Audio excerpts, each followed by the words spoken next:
Yep. All right. Welcome to Two Guys in the Mic, our Sunday edition. We normally come to you after a Browns game. And I'm emotional right now. I'm a wreck. RP is a wreck. Let me introduce myself first. I'm Big Sean, one of your hosts. What's going on, Big Sean? I'm your other host, RP. And yeah, to say I'm emotional, I'm already under the weather, not feeling all that great.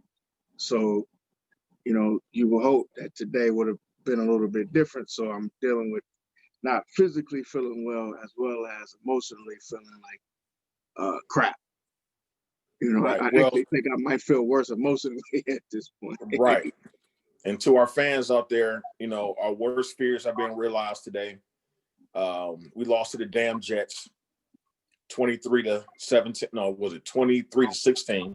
23. And what Could it have was, been 23-17. we're basically, which is basically a shit fest. And the shit fest started late last night, and it just snowballed out of control right through the game. And the football gods hate us.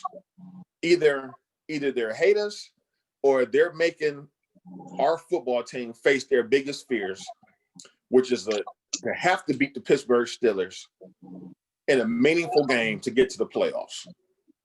This is something that we've all dreaded. A lot of people got a little bit cocky when Pittsburgh lost a couple of games and was like, well, we can go ahead and take the division. And I was like, slow down. Let's just make the doggone playoffs. Don't worry about the division. Everybody's like, no, I want the division. And now you kind of get what you asked for. Now we can't win the division, but we have to beat these rat bastards to get in the playoffs. A team that we have beaten once in the last 11 tries. We can't beat Big Ben in a meaningful game. Never have since he's been in the league. We can't. We haven't beaten him in a game that didn't mean nothing either. Right. Let's be honest. A couple of times. I think we've beaten him 4 times since he's been in the league. Listen, and that goes to show exactly what I said. We can't beat him when it means something, and we can't beat him when it doesn't mean something. I mean, the quarterback that got the most wins in Cleveland Browns Stadium is Ben Roethlisberger. Well, Baker Mayfield took that over this year. But come on. Finally, right. You on your 4th year, dog. This dude only come here twice a year. So, like the whole city is sick right now. Everybody's kind of in shock. I'm actually not shocked.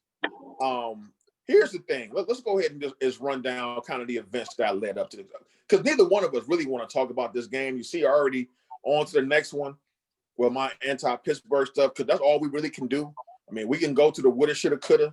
They ain't going to change nothing. It really just comes down to we got to beat these rat bastards Sunday or we go home. That's pretty much how it's going to work out. But basically, last night I was watching one of the games on NFL Network, and I see, on the crawl, on a little ticker at the bottom of the screen, it says Jedrick Wills, our starting left tackle, cleared COVID protocol, and he'll be available for the game. And I'm like, good, some positive news. Man, about 10 minutes later, another crawl comes across the screen, breaking news, where basically it says our whole wide receiving core has to go on the COVID protocol. And when I'm not exaggerating, when I say our whole receiving core, I mean literally our whole receiving core, from Jarvis Landry to Rashard Higgins to Kadero Hodge to Donovan Peoples-Jones, all had to go. And this is less than 24 hours before you have to play a football game. On top of that, this morning, we learned that even though Jedrick Wills cleared his COVID protocol, he has some other mysterious illness out there, and he can't play. So now we're down 3 offensive linemen, 4 wide receivers, 2 linebackers. I think that's it, and a safety. Our defense already struggling. So now we have to go into this game. And I was telling people last night when this news came across, I said, I'm nervous. And everybody was acting so calm and nonchalant, like, oh, we can just go to the running game and we got our tight ends and everything will be okay. And I'm like, no, the Jets are still a professional football team here. This is not something that you can take lightly. I immediately got a headache I got one of those tension headaches on the right side of the back of my head. As soon as I saw that news come across, and it didn't go away until Baker Mayfield fumbled that last play of the game. When we lost that game, there's no use of me being stressed out about it no more. Then the headache goes away. I literally haven't had a headache for 24 hours since I found out we didn't have no damn receivers going into this game. I thought we was going to come out with the wing T formation the whole game. Go with some old school 1920 Green Bay Packers type football. Well, so that kind of set up this scenario that led to this basically this piece of crap day. I think today. I think my the way I came across it was similar. I'm always, like I said, I haven't been feeling well, so I've been kind of laid up for the last 3 or 4 days. Feeling better each day, but still wasn't feeling all that great yesterday.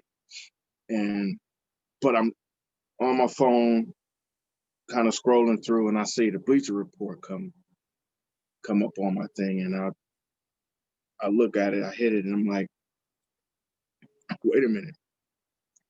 Wait. I'm like, wait, what?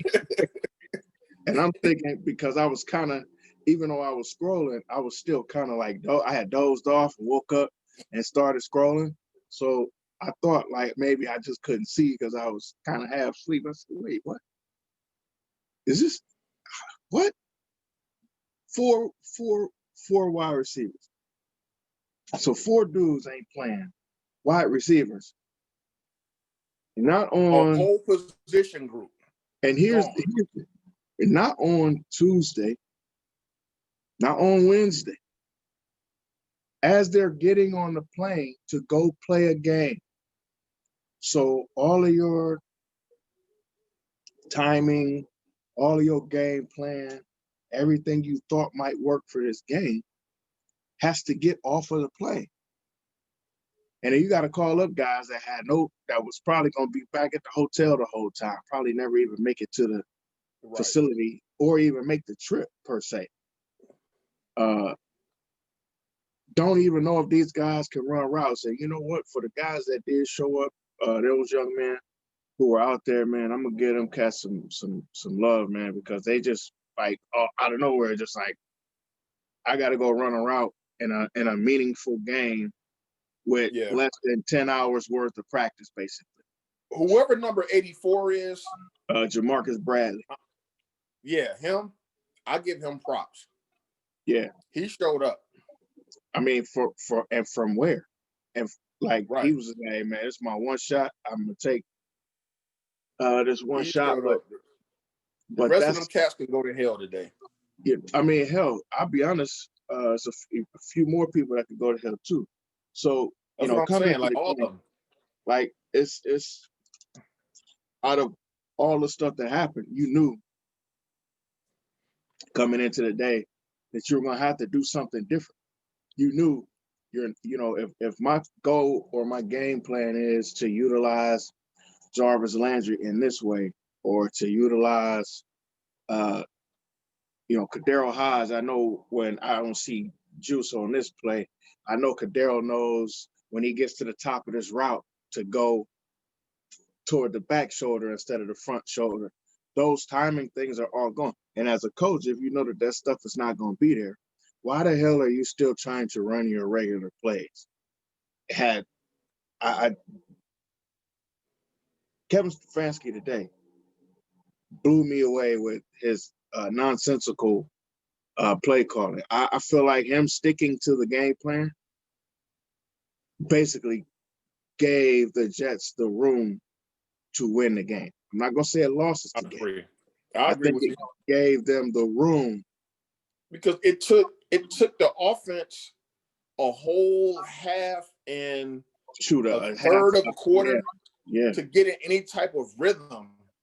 Because you can tell, like to me, it looked like in the first half, none of those guys wanted to be out there. They didn't. It was like they were overwhelmed by the situation, and nobody wanted to be out there. The offensive line wasn't playing well. Baker was hesitant. He didn't trust his guys. Now, what we don't know, because we can't see what the receivers were doing. So we don't know if the receivers were in the wrong spot or No, if Baker just they wasn't said it was. trusting and was holding the ball too long. They said it was a play where one of the dudes was running down the field with his hands in the air like And he so didn't know he what didn't know route. where to go. Right. You also had, you know, they went real Harrison Bryant heavy. And again, they have some rapport. They don't have a lot of rapport. I didn't understand why Njoku wasn't in more, early, especially early. Here's my thing with I know what you're Stefanski. saying.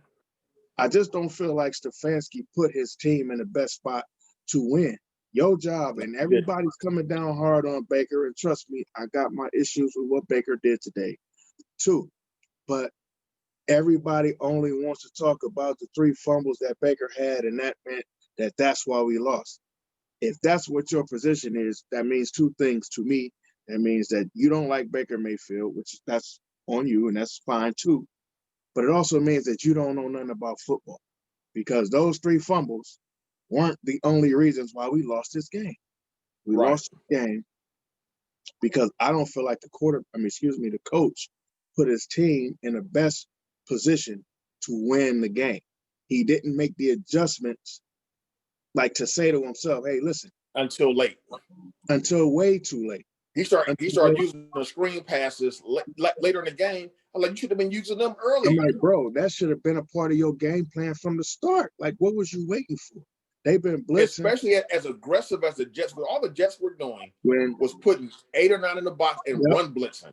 They were run blitzing the whole first half. Like, I mean, I don't think, and we've seen much better run defenses this year. I don't think that Nick Chubb has seen player after player after player after player come at him before he can even get to the line of scrimmage. He's never had guys coming at him the way that he had guys coming today. The reason being, the Jets knew, just like Kevin Stefanski knew, that you don't have no receivers. So we're not finna let y'all run on us all day. So we're gonna take y'all run away and force, which is what they should have done. And you play it right into their hands, allowing Baker Mayfield to throw 53 freaking times. Are you kidding me? Exactly. 53 times, bro. That's asinine. That is asinine, and that is on Kevin Stefanski. He also did not put I know he's not calling the defense, but the defense was not in a good position to help us win the game either, because we were playing this soft vanilla defense the whole game. I was like, get some pressure on this guy, man. Bring some blitzes. When we did bring blitzes and hit Darnold, he was just throwing ducks. He was getting rid of the ball quickly and wasn't making good decisions with the ball. Like, why weren't we doing this the whole game? I'm like, we playing 15 yards off these bum receivers. I couldn't figure out any of them. I couldn't believe. I was like, what are y'all doing? It's almost like the coaches were in shell shock too. You know what I'm saying? It's like the whole organization, when all this news broke, like they just went into almost like you going to just crawl into a hole, and like, I don't want to deal with this. It's too much for us to handle. Nobody could figure it out. It was like the whole defense was like, wait, so what do we do? I mean, them first 3 touchdowns they scored, I don't know that you could be more wide open than them dudes were. I mean, they was completely wide open, man. Like, the one play, do I even need to say Andrew Sendejo? Right. Why was he starting in the first place? I don't know, man, but the missed tackling. Oh my God. The awful scheming, especially early. I mean, we did have a good point in the second half where guys did because they got aggressive. They got more aggressive. And you put them on their heels. Like, when you give them room, you're absolutely right. When you give them room to, so say like on some of those dump screens to the wide receiver, when you give the receiver an opportunity to catch the ball, turn around, and see where he is, it was different in the second half where you had pressure as soon as he came out of that into that bootleg. Now you got 2 or 3 guys in your face, so now the pass is short. The receiver got to run to get it, and he don't have time to turn around because you got people right behind him. the aggression does make a difference. Again, you know, I have never coached football. I don't know that you've ever coached football, but it seems like we have a better peg on what the hell to try to do. You know, Right. than it seems like the guys that get paid, the so-called professionals. And again, I think it goes to overthinking sometimes. I think that's all all this it stuff is. happened. It was like, well, we're going to play this bend don't break defense. We don't want to put That's all our it is, offense in a bro. bad position, or Well, I've got to play catch up and block, and you still end up putting your offense in a bad position because well, you have blown coverages. You give Sam Darnold too much time to make decisions, and too I much don't time. know. My No, head you're is right. all over the place right now. I can't even articulate what I want to say right now. No, I think you're I'm right so because pissed. I think that at the end of the day, um, it's I think it's a combination of things. I think it's what you said, the overthinking, you know, the whole uh, you know, we have to do all of the right stuff and we got to look perfect doing it. Almost the smartest guy in the room thing. But I also think that this also goes right back to where analytics can bite you in the ass. They do things analytically. They don't think about Right. the actual game and how the game actually is going to affect the game as the game is happening. Like to them, they're Right. like, oh no, well, it's 3rd and 6, and the analytics say on 3rd and 6, this is the play we should run. Damn it, it's 3rd and 6. You should have ran on 2nd and 6, but you threw on 2nd and 6. You know, you ran on 1st and 4, then you threw on 2nd and 6. Now it's 3rd and 6. Like there was spots in the game. There was a spot we were at the 20-yard, I mean, excuse me, at the 10-yard line. It was 2nd down. We had a penalty. They called a fluke. Oh, and the referees are horrible again, by the way. Oh yeah, of course. And I'll get into them a little bit later, not right in this moment, but they called this fluke block in the back that set us back 10 yards. So we're at the 10-yard line. It's 2nd down and 20. Your offense isn't moving the ball. Your offense isn't really doing that great. So in my mind, I'm like, well, you just run a quick screen or something to make it 3rd and manageable because you already know they're going to Right. blitz. That's where my mind went. Nope. This dude tries to throw a 40-yard pass or set up to throw the 40-yard pass. And that's when they got that strip, the Right. fumble.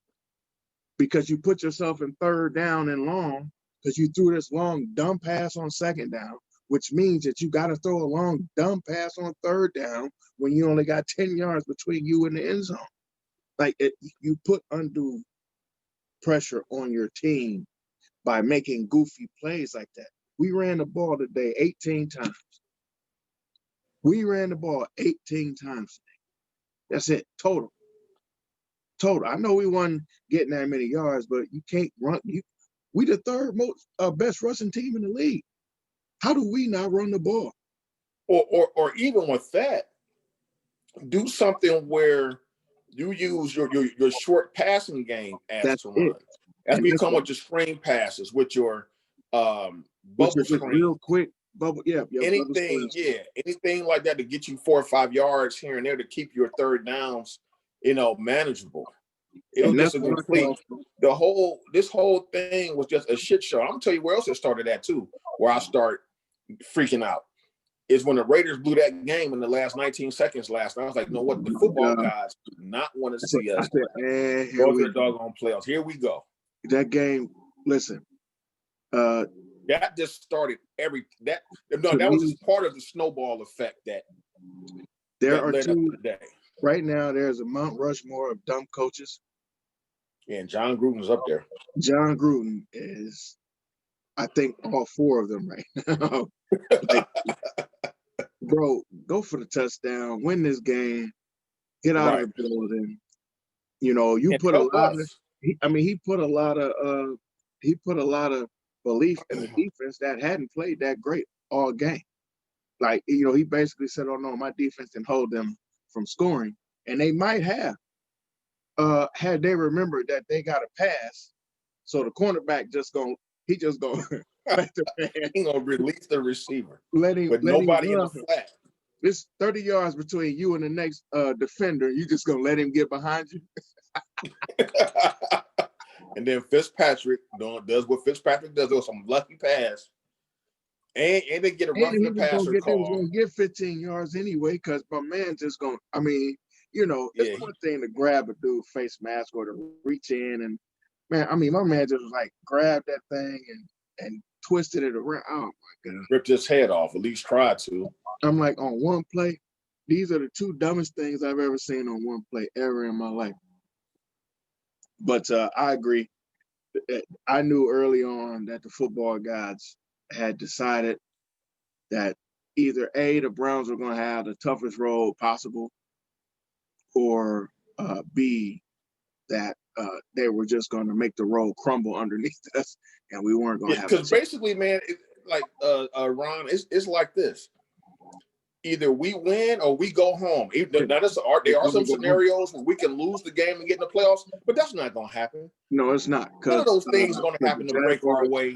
The Jaguars are not going to lose to the Colts, or excuse me, to the. They're not going to beat the Colts. Yeah, they're not going to beat the Colts. Rather, I'm sorry. Next week, so they're going to win. The Colts will, and we have to hopefully come next week. I think we're. Because the receivers don't have COVID, they can come off as soon as they. Well, let's hope that they don't test positive between now. Well, that's what I was getting ready to say. Is they can come off if they don't test positive. Yeah. But I think they got to do 2 tests before they can come off. Right. So and see, like the Steelers themselves don't scare me anymore. That mystique to me has come off. It's the unknown with COVID that worries me. Like, who else is COVID gonna take away from us that we need? You know what I'm saying? Like, if you look at it, we could have even lost. We could have lost Jarvis and People Jones, and at least had Higgins and Hodge out there. We would have been all right. You know what I'm saying? Yeah. Either two. All we needed was 2 of them, and it took all 4. So, listen, man. That's the thing that concerns me. So basically, it just comes down to this, and maybe it's the way it's supposed to be, because we, at some point in time, I didn't want to move on to that next echelon without having us beating Big Ben and knocking him down, for us to overcome. I didn't want to really take the easy route. Now, if it were to happen that way, it's fine. But at some point, for us, and it happens in sports, period, with all teams trying to come up, you have to beat your big brother at some point to get to that next level. Now, like Buffalo, they got it easy because Tom Brady left their divisions. So they didn't have to go that route and finally beat them. They got it easy. They might have at least a loss on their record if he had stayed in right. At least in New England. Right. So, but for us, the Browns, we can't do anything easy in Cleveland. Nothing comes easy. There's never any smooth sailing where the streets are just paved with milk and honey, and we just float all into the playoffs and win a champion. Everything has to be extra hard. It got to be. Everything has to be hard. Nothing is easy with our teams, and we're not exaggerating. We're not exaggerating. Nothing ever goes smooth. Imagine this. This could easily end up being. I don't know that any other team has done it, but we could end up going 10-6 and being the second only team to go 10-6 years without making the playoffs. They're making the playoffs, right? This is by far crazy. This is the most important game in the history of the Cleveland Browns since 2002, when we played Pittsburgh in the playoffs. Easily, most important game, and then and on top of that, we have it at home, and now we ain't got no damn fans. Because that stadium, right? We had our fans. Now we got 12,000, but if we had our 65,000 fans, I know what you mean. The stadium would be pretty much right. It'd be shaking. At least early. At least early. Because you never know. Earlier. Yeah, you know how it is, man. We get right. We be ready. We be ready to go. We be so buzzed because as mad as we are right now, if we were in, say, if this was last season, we would be pissed off today, but come next Sunday, we'd be so fired up and we'd all be downtown at a bar, maybe at going to the game, yelling and screaming, booing at the Steeler fans that walk past, because that's what we do here in Cleveland. I actually boo Steeler fans in Pittsburgh as well, but that's just me. And that's a lot of booing. And this is a message to anybody that has tickets to Sunday's game. Do not sell your tickets to a Steeler fan. Man, please don't. We need all hands on deck. We need y'all 12,000, or probably more like the 25,000 they're gonna let in there illegally. Listen, we're gonna need we need everybody to be as loud and bring that positive energy. I'm not going into this game negative. As bad as we played against the Jets, I'm not going in to this game thinking about all the Steelers, we can blah, blah, blah. Nah, it's time. It's put up or shut up time. Well, if we go in there and we lose, look, I'm gonna be pissed off, but so be it. But we have to beat these guys at some point. We gotta beat them. We gotta beat them. And I've been saying it all year about this team in general. Like, at some point, you have to, beat those teams. You got to win those games, whatever those games are. As the Ravens, we got to beat the Ravens. And I know we've beaten the Ravens, and I know we've beaten the Steelers. So we'll get guys that'll say, oh, we've beaten them. No, we need to beat them when it matters. And we need to. We haven't beaten Big Ben. And we beat the Steelers when they had their first string quarterback. That's what I mean. We need to win these games, especially when we suggest that we're good. We need to win these games, and we haven't been able to do that stuff. And this is it. I said the same thing about today. I was pissed off yesterday when I found out everything, and I was panicking. But then I was like, all right, well, listen, here it is. Let's be honest. If I got to say I'm going to face the Jets to get into the playoffs, or I got to face the Steelers to get into the playoffs, all right, come on, New York. If I'm, so today is the game. We can't wait till next week to figure it out. Right. Today is the game. We play the Jets today. This is still a 1-13 team. You remember how I was texting you back and forth. I was like, listen, man, this is still a 1-13 team. You, as the coach, you as the quarterback, you as anybody who put on that damn helmet and that jersey today, you guys have to go out there and say to yourselves, not so much, hey, this is a 1-13 team, as much as you need to say, yo, we got a chance to get to the playoffs. I don't care what other team that is over there. We have an opportunity to beat this team. Let's go out there and beat this team. Let's everybody do their job. Let's everybody be where we need to be. Let's everybody man up and stand up for each other. Today is the day. This is it. I know all them other cats ain't there, but we can't. Who wants to hear that shit now? Yeah, you're right. And we all know that. You getting on a plane and now your whole game plan is scrapped. At the end of the day, though, that's an excuse, because you still got to figure out a way. Because what if we go into the game and Jarvis twists his ankle or something in the game? Right. So now we don't have him for the majority of the game. You know what I mean? So these things still do happen anyway. Well, you know what? And now, at least, let's say one or two of these receivers does come down with COVID. At least now you've gotten some practice with these guys, and you can practice during the week. Because if Stefanski is smart, these practice squad guys, they're gonna get a lot of reps during the week, just in case, like that. Because the rhythm with Higgins and Jarvis and Peoples-Jones, that's already solidified. Yeah, the timing. Yeah. So let these young guys.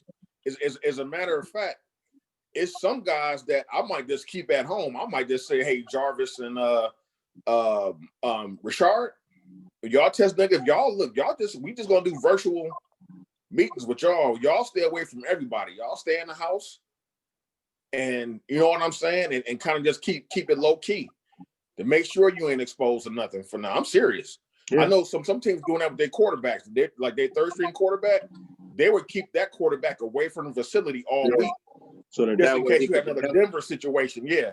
So you have somebody that can come in. So look, man, it's put up. I'm gonna be hyped up all week. I'm hyped up now. I'm ready. You know what I'm saying? I gotta wait a whole doggone week. We may as well get ready because that's what we got. So yeah, like I feel like a teenager again. And I'm getting these angry. big games coming up. I'm getting angry and agitated at the at Ravens fans that's coming out of the woodworks. These cats was quiet as hell a couple weeks ago. Right. Couldn't be found, wasn't talking. Now they giggling and laughing and hee ha ha type. Like, I hate my thing is and this. on top of that, like the NFL did y'all a favor. Like when y'all man, the NFL, down with COVID, even though they were pushing games back 15 days. Underhand. I mean, they were still, undermanned, but they definitely got a lookout from the league. The league completely looked out for them and made sure that they could still try to field a team. Ain't nobody had to deal with exactly what we had to deal with, except for Denver. And they could at least gave us till Monday to say, okay, push it back. To just get some, get some type of push it back so we get an opportunity to try to figure out. And we could have did a 2-game on Monday or something like that, But no, listen, I'm not gonna cry and complain. I'm not gonna do it. I could try to reason, but at a certain point, it does become like a little pity party type thing. So it's cool. Ain't no excuses. Like at the end of the day, like I said, despite all of that, we get a chance to win that game. Hey y'all, okay, Ravens fans, I see y'all, and I hope it all goes well for y'all. Translation: I hope it all goes to shit. Exactly. Wouldn't it be? I would love for Cincinnati just to kick their ass. I know it's not gonna happen. Well, I ain't gonna say it ain't. You know what? I ain't gonna say it ain't. I would say this: if they had Joe Burrow, I might buy into that a little bit more. I don't know. Since he won today, didn't they? Yeah, I like what they're doing right now. I mean, I mean like it from the standpoint of it looks like they're gonna have a solid football team, and I think that they can beat the Ravens. I don't think they're going to have a shot, though, because the Ravens feel like pretty much the Ravens aren't going to not be in the playoffs. Well, look, I'll say this, too. Stuff has been so crazy. Like, even if they lose, they're going to fall to 7 if we win. You know what I mean? Well, yeah. Well, here's the thing, too. Stuff is so crazy in 2020. Who knows what'll happen? I'm not gonna really depend on other teams to help us out. I'm just focusing on let's just win. I ain't worried about nobody. Let's win this Sunday. And that's what I've been maintaining. We just need to win. I've been saying that for weeks. We just need to win. I ain't worried about all the different people keep calling and texting. What's the scenario? What's the scenario? We just need to win. That's it. We just need to win. It's like if you just take care of your house, you ain't got to worry about how your house gonna get taken care of. I wonder if my mama got $10. No, man, just go sell some newspapers, dog. Don't worry about if your mama got $10. Go, get a paper route. Go work at McDonald's or something. Right. Like take care of your own situation. But so yeah, that's what we're faced with right now. But I wanted to touch on a couple of things. Like I said, first off, I want to go to these damn referees. The Cavs are in that awful, god-awful. I was thinking about that. Ransom note court and ransom note jerseys. Those jerseys are awful. I don't who they are. Oh my God! They got too much space on them. It's like too much empty space in them. It's just bad. They're the plainest, worst things I've ever seen in my life. They're and for you guys to know what we're talking about the Cleveland Cavaliers City Edition jerseys, and I think we have one of the worst ones out of all the NBA teams. Boston's was pretty bad too. Boston had the ones where it looked like their championship banner on their jersey. Yeah, I thought those was horrible. Other people seem to like those, but I don't think we're there's getting off the tangent as usual. Basically, the Cavaliers have these ugly. The colors don't even have anything to do with the city. They got these black and yellow and red.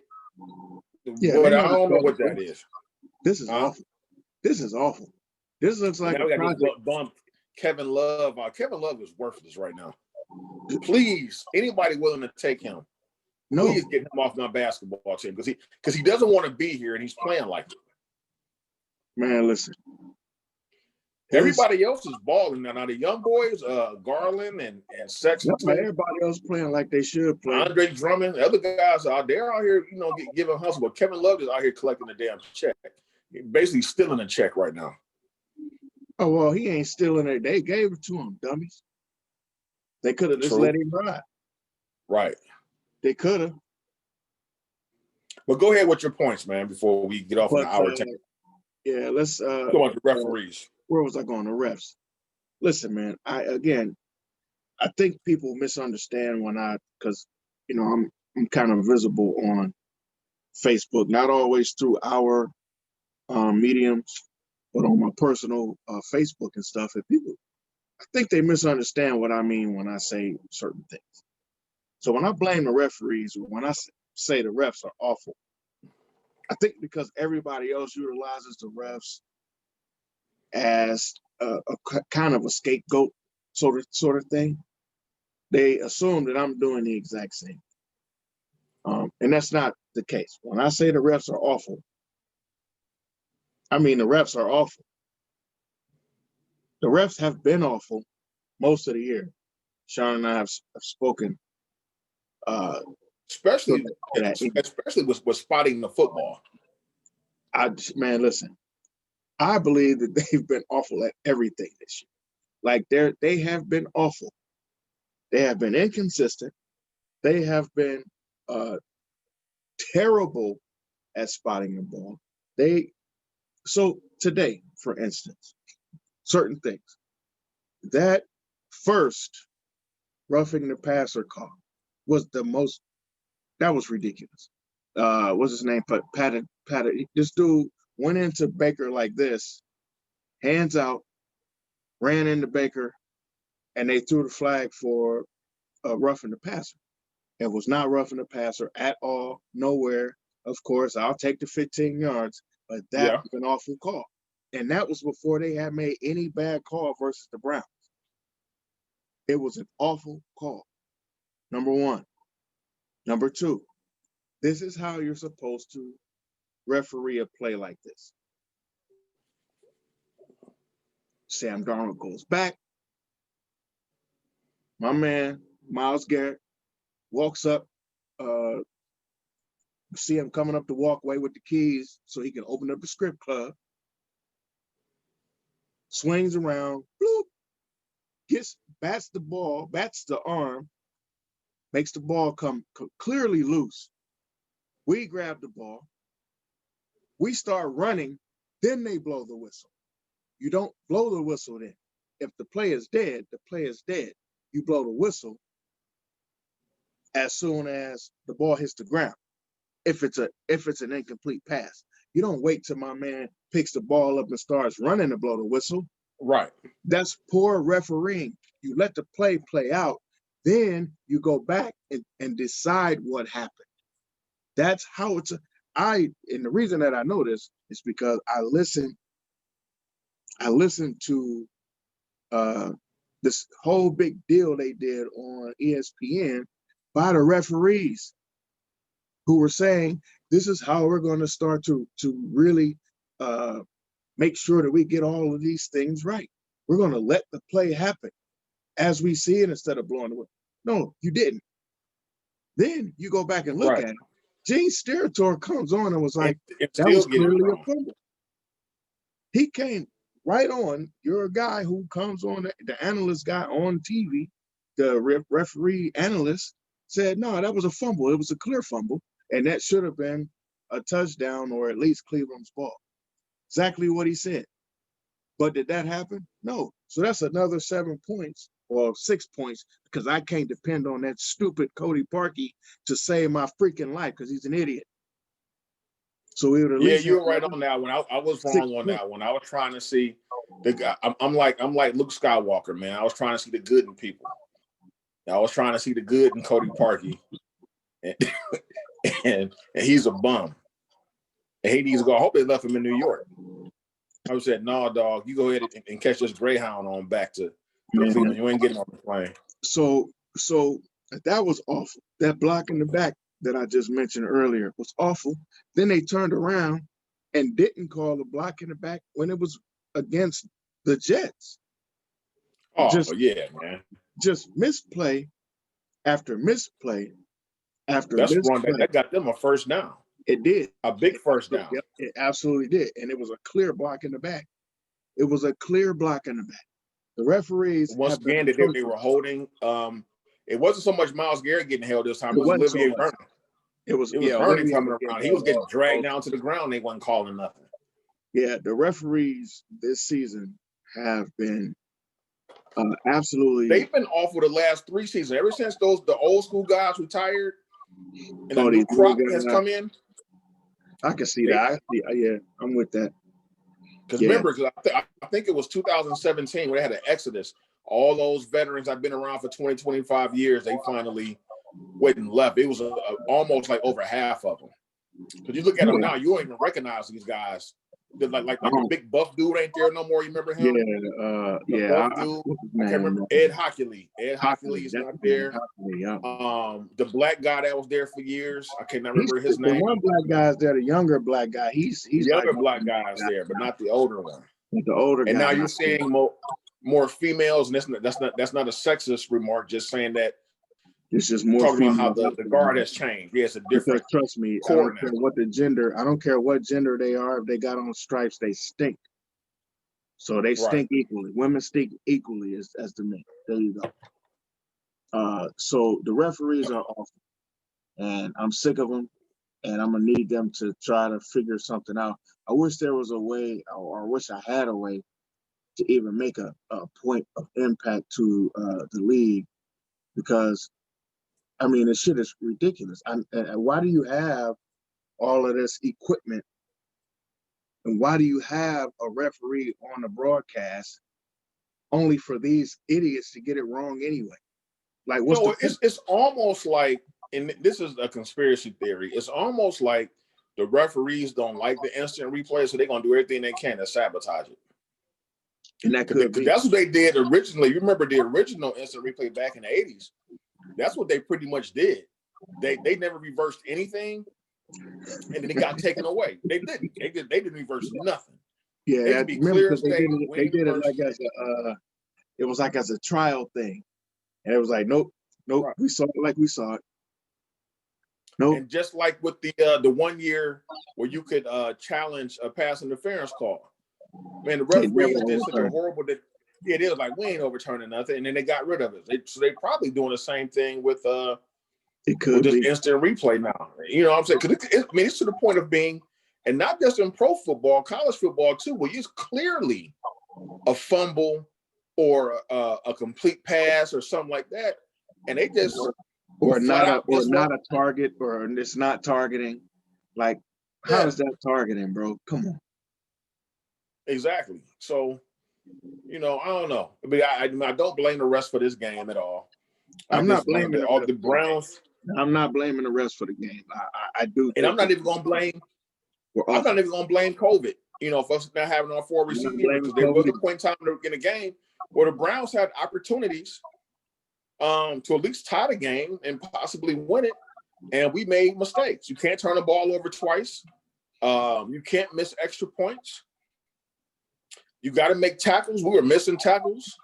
Because if you look at the Jets stats weren't overwhelming. There wasn't nothing. The stats that stood out more to me again are Baker Mayfield's attempts, which were 53, which are at least 23 more than I would ever give him in any game at this point in his career. That's not what he does well. That's not what he's going to do to win. Baker ain't winning no games for you throwing 53 times. Not right now. Not in that scenario. No. Right now. And damn sure, and you're absolutely right, damn sure not without your top receivers, the guys that you practiced with all week, your ones. So why would you even put him in a position to do that? As this is a team loss, but I put a lot of it on Coach Stefanski. I think this loss is on Stefanski way more than it is anybody else. The other point I wanted to get to, aside from pointing out how awful Coach Stefanski was today, was for the folks that consistently come for Baker Mayfield. Now, I ain't finna become no Baker Mayfield apologist. I'm not about to do that.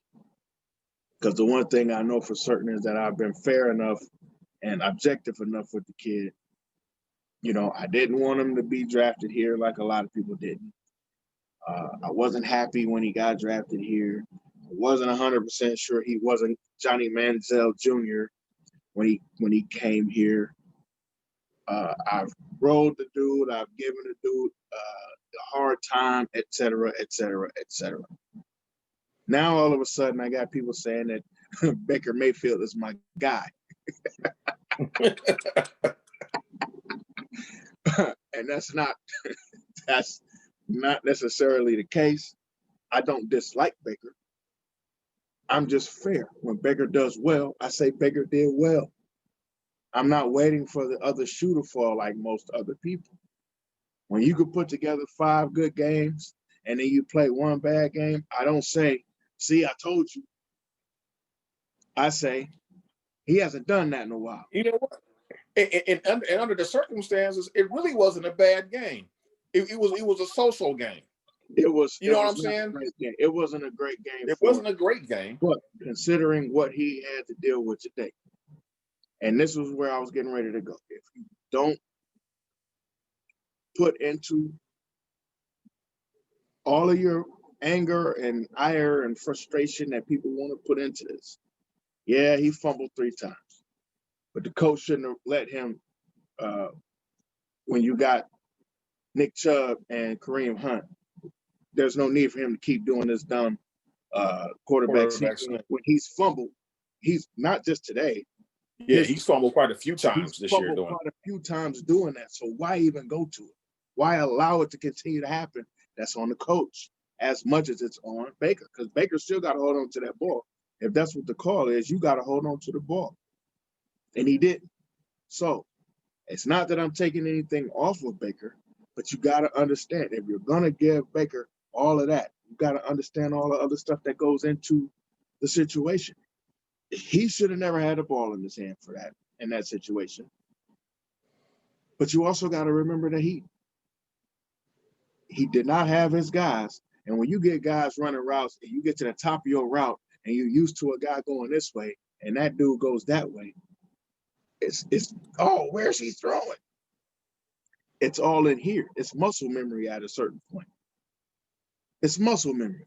And if that was Higgins would have went that way. So I threw it where I thought Higgins would have been, and that's how that happens. Now, that don't play well in an interview, but anybody who knows anything about football knows that that's what was happening.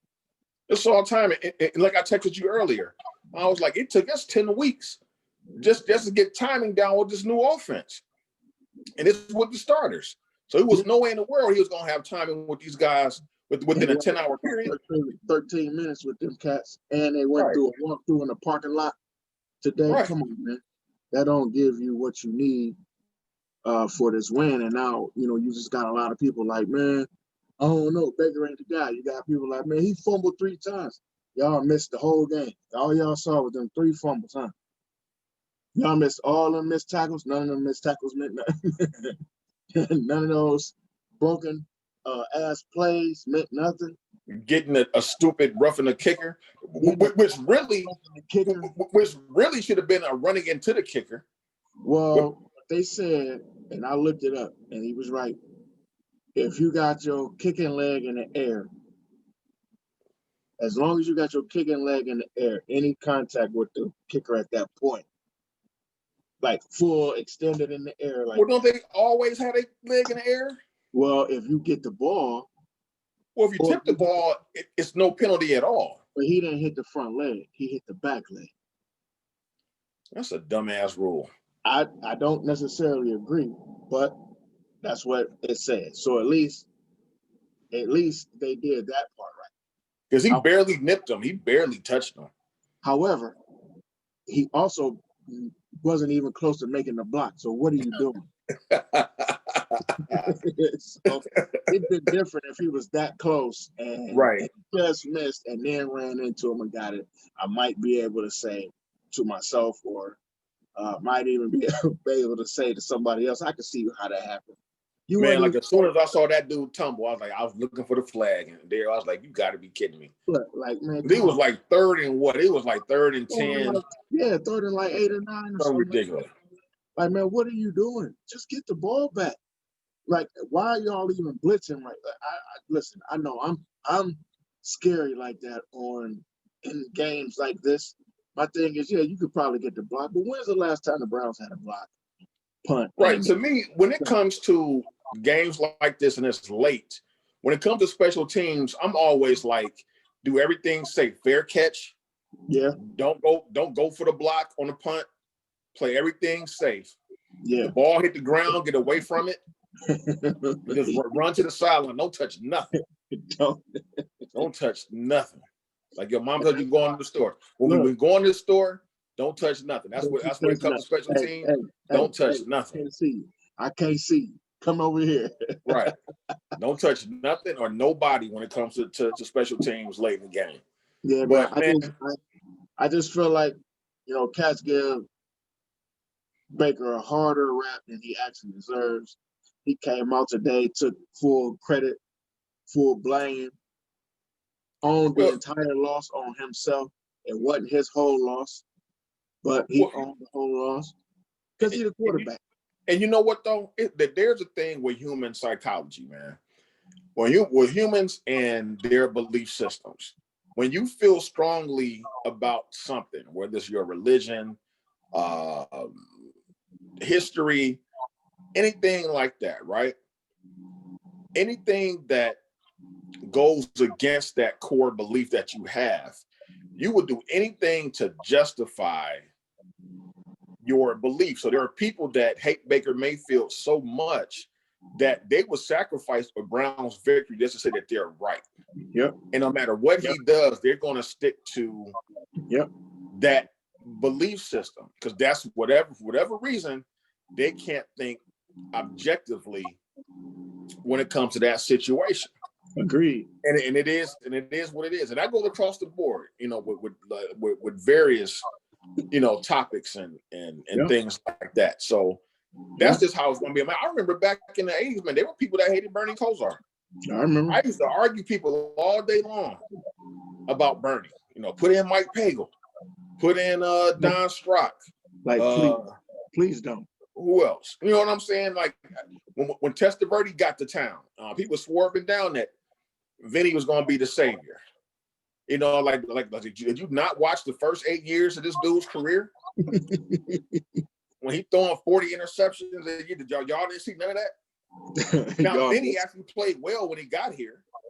You know what I'm saying? For the most part, but I was like, I didn't expect him to be the savior. Same thing with Tim Couch. When Tim Couch led us to the playoffs that year, make a miraculous drive in 2002 to get to the playoffs, and he broke his leg against Atlanta, they couldn't wait for Kelly Holcomb to get in the game. And I told people, it's a reason why Kelly Holcomb has been a backup for 7 years of his life, his career. As soon as he get the starting job, he collapsed the next year. He played awful. Yeah, you know what I'm saying? So he was good in relief. He was good in relief when he would come in relief, boy. But a lot of backups are that way. It's just like being a relief pitcher because there's no pressure. Yeah, it's a reason that you're the relief. It's for real, man. When you play loose, this wasn't anything. Another life lesson. When you're relaxed, not overthinking, and you're calm, I don't know why, stuff just flows easier. Things come easier to you. When you have pressure on you and you're not able to handle that pressure, I'll give you a classic example. Like when I used to bowl if it was sometimes like it would be a clutch moment, and I'm anchorman, you the last guy on the team. It's 10th frame. I need 3 strikes. There were times when that pressure got to me, and maybe I, yanked the ball a little bit too much, held on too long, and messed up. When I got to a point where I didn't put that pressure on myself and like, we can go ahead and just have fun, I'll go up there and get a turkey in the 10th frame and win the game, for my team. But you have to learn how to get that pressure off yourself. Yeah, you gotta learn. So when you're a backup quarterback, and once you become the man, and now all eyes are on you, you have expectations on you. Now you see what you really are made of. That's why most backup quarterbacks, when they're flashing and panning for 2 or 3 games, get that starting role the next year. Ryan Fitzpatrick is a classic example. Ryan Fitzpatrick will go out there and look like Joe Montana for about 5 games. As soon as the heat gets on, and it's time to make that playoff run, Ryan Fitzpatrick always remembers that I'm just Ryan Fitzpatrick, a lowly quarterback from Harvard, and he sucks. So it is what it is, man. Like, I'm at the point now where I'm ready to move on to Pittsburgh, and then this we can do about that Jets game, man. I would like, as a matter of fact, once I wake up in the morning, I'm done with it. I ain't listening to no sports talk radio. I don't want to hear the negative energy about that game no more, because really ain't nothing we can do about it. That game is over with. Only thing we got to do now, we have to go and beat the Pittsburgh Steelers at home and get that monkey off our back and get into the doggone playoffs. I don't even care if we play Kansas City in the first round. I don't care who we play.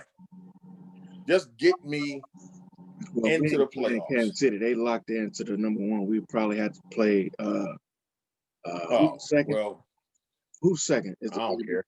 Would it be the Steelers? Steelers or Buffalo. Yeah, I know it'll be one of them. I'm saying it will it be the Steelers? Because that would be well, if we beat them, no. Like if Buffalo wins, when do Buffalo beat Miami? When do they play? They play tonight, tomorrow? Oh, Buffalo, they play tomorrow night against New England. Tomorrow night. At New England. So that won't be a gimme for Buffalo. No, I don't think it's a gimme. Oh, no, they don't play tomorrow. Well, I kind of want New England. That's kind of a gimme. No, I mean, you still gotta. I mean, New England's playing bad. They still can muster up something. You can't go in there and take them too lightly. No, you can't take them too lightly. I agree, but I don't think it's a. I think, but then again, it is. It's yeah. You don't want to get some people, and they did too. Some people think that Pittsburgh gonna rest their guys next week. I don't think so. Man, Mike Tomlin gonna sit them dudes down. I think they will, but I don't think they're gonna do it like traditional thought. I think they're gonna play the first half at least, and if they're up in the first half, they'll may pull them, or they'll probably incrementally pull them. I think that's how that. I've got a feeling too that Tomlin wants his guys to get back into a rhythm, because they're not, even though they won today, they still struggled like that first half. I think he's going to want those guys to really get in, because they don't have a bye. So he may want those guys to get into a rhythm. I'm going into this game expecting as if Pittsburgh is going to play their guys the whole game, no matter what. I could be wrong. I'm wrong about a lot of things. So. No, I think they're gonna probably play, and I would expect for them to play, and I would practice this week if I were the coach, like they were gonna play, and I would play next week, regardless. Oh, you have to. That they didn't play. You have to. Like, if you're Kevin Stefanski, you could not go in there thinking, "Oh, they're gonna bring in Duck Dodgers of the 21st century into the game, into the game in the second half." Or whatever. So yeah, we can kind of, be on cruise control. Like, hell no. As a matter of fact, I hope he had a coming to Jesus moment with those guys in the locker room after the game. I hope the players did. I hope they turned over some Gatorade buckets, kicked over some stuff. I hope. I don't think so though. Got into shoving matches, fights, yelling matches in the locker room, something. He too calm of a guy. Man, who gave JaVale McGee the green light? he feel like he play for the Cavs, man. He ain't got nobody better Like than seriously, this dude out here shooting like he Kareem, him. shooting threes and He on the Cavs. He feel like you can't tell me I can't shoot now. You know, like pretty much. he used to being in LA and Golden State where, you know, you got no less than 5. Look at this dude. He all over the place, rebounding, shooting threes, defending the perimeter. He getting Okay, tick. JaVale He McGee. trying to be out there. He getting some tick. He ain't just the guy that comes in for a couple, 2 or 3 minutes here and there. Oh, see, now he going too far. See, I ain't look. I don't want him to shoot no ball if I'm you know, his coach. I don't want him shooting all like that. But you know, if he's it's probably planning to get traded. He probably planning to get his trade stock up. could be. Woo. All right, man. So, do you have anything else you want to touch on this debacle? I'm done. Like I said, I'm done talking about that damn game, man. No, I think I'm finished. The Browns have completely wiped me out today. The Browns fans and the naysayers have completely wiped me out today. So I think I'm gonna go upstairs and take me some medicine and go to sleep. No, I get it. I'm about to do the same. I'm gonna sip on this Easy Jesus. That's what I've been reduced to today. Oh my God! Is drinking Erkinger and so not the Irk. At the Erk. I ain't been slumming like but that. But I did get. Hold on. I did get the Erkinger XO though. I did get the top shelf ENJ. Nothing but the best. Nothing but the best. And by top shelf, we mean it was on the bottom shelf. It was just sitting in the front. Right. So I did get that. So I'm gonna chill. I'm gonna relax. I'm gonna finish watching Wonder Woman 1984. You know, I'm probably gonna I'm about an hour into it. Nothing could be worse than the game I just watched. So I'm and so far, I mean, I'm an hour in, and that movie is awful right now. Everybody keeps telling me it is, but I ain't got nothing else. Look, I've been laid up for the last 4 days. I watched everything else. It's worth to watch. I mean, I'm gonna watch it just so I can see the end credits and see what else is coming down the line. You know, now one thing about DC movies, man, DC, they're great at their animated features. DC makes some of the best animated features out. But they live action movies stink. They try to be too much like Marvel. They try to make their characters now, they try to make them too dark. Batman is really the only dark character that's there. Like Superman really is always happy-go-lucky. They try to make them dark. To give them too much of a backstory. Yeah, it's the difference between them and like Marvel. Like Marvel characters, all of those guys have flaws. Whereas before, but whereas like Superman is an alien god, basically. Wonder Woman is like a god. She's damn near perfect. You know, Green Lantern can't really be messed with. You know, so they really didn't have flaws with it. But now they're trying to make them have flaws and make it almost too dark. They're trying to give him depth. I mean, like you say, Batman is the only one with depth because he came with depth. Because he wouldn't even be Batman without all of the backstory issues, the dark issues that. Because he's basically crazy. He's an insane human being, as opposed to being an alien or a god. Right. You know, he's a regular dude. But having said all of that, I'm gonna let you close out too, bro. All right. So you can catch us on YouTube at Two Guys and a Mic 216. Make sure that you subscribe, like, and hit the notification bell so that when we post our podcast, you'll be notified so you can go and listen. We're also on all streaming platforms. We're on Spotify, we're on Apple iTunes, we're on Google Podcasts, and we're on Anchor at Two Guys and a Mic. Then you can follow us on Instagram at Two Guys and a Mic 216. And you can follow our Facebook page at Two Guys and a Mic 216. So I think considering we made it through this show okay, because I really didn't want to do it. Neither did RP, but we had to be professional. And everything is not going to be happy. They're going to be happy times. And a typical Browns fan, we knew we knew deep down that something like this was going to happen at some point because it always happens.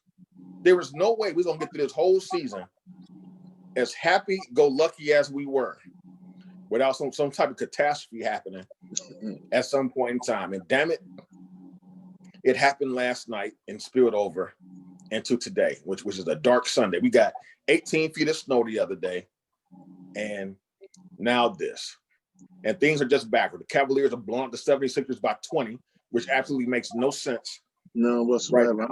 I'm looking at the score early, a little bit ago, like, what? So right? It's just been a wacky weekend. I did have a good holiday. I hope you had a good holiday as well. Did. Everything was cool. But other than that, it's been a dark Sunday. And we're going to go ahead and close this out. And then we will see you guys on Wednesday doing our midweek show, where we will preview the Ohio State playoff game against the hated Clemson Tigers. And maybe we'll talk about, the Cavaliers that have a few games in. We can discuss that. And then we'll preview the Browns and Steelers. It really ain't much a preview. We just have to go in there and beat them or we go home. And that's pretty much it. So we're going to bid you guys good night. Ron, I hope you get better, man. Get some rest, and we'll see you guys on Wednesday. All right, bro. Thank you, man. Appreciate you. All right. Love y'all.